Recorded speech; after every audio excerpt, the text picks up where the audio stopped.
শ্রমকোট বাতিল সহ একাধিক ইস্যুতে বিক্ষোভ দেখালো আশা ওয়ার্কার্স ইউনিয়ন সহ ৩ বাম শ্রমিক সংগঠনের কর্মীরা।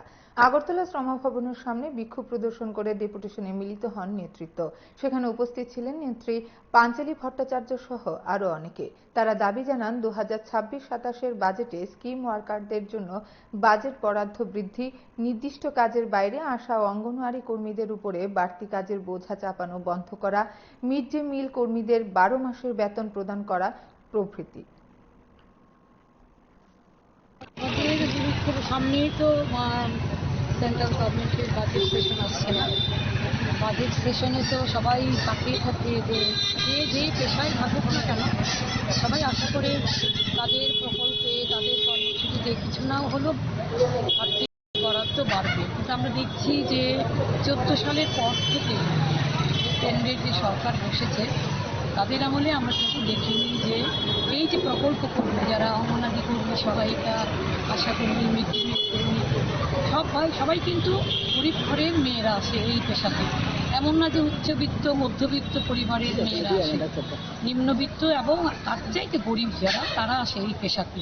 যে তারা আজকে সবচেয়ে বেশি আক্রমণের শিকার সব দিক দিয়ে, সামাজিকভাবে, আর্থিকভাবে। তার জন্য যে বাজেট সেশন সামনেই বসবে দিল্লিতে, আমরা আগেভাগেই আমরা জানিয়ে দিচ্ছি তাদেরকে যে এবার যে বাজেট পেশ করা হবে সেখানে অঙ্গনাদি কর্মী সহায়িকাদের বাজেট আমরা দেখেছি গত বছর 500 কোটি টাকার মতো বরাদ্দ কমিয়ে দিয়েছে, যাতে এইবার এই ধরনের সর্বনাশা নীতি না নিতে পারে কেন্দ্রের সরকার।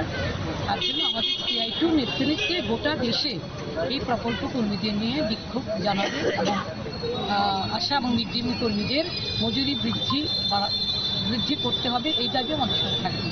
তো আমরা চাইছি, আমরা এখানে আজ খুব বেশি আসতে পারিনি, কারণ আপনারা জানেন 18 সালের পর আমাদের প্রকল্প কর্মীদের উপর নানান রকমের আক্রমণ চলছে, ভয় হুমকি দেখানো হচ্ছে, ফলে তারা একটু নিজেদেরকে গুটিয়ে রেখেছে।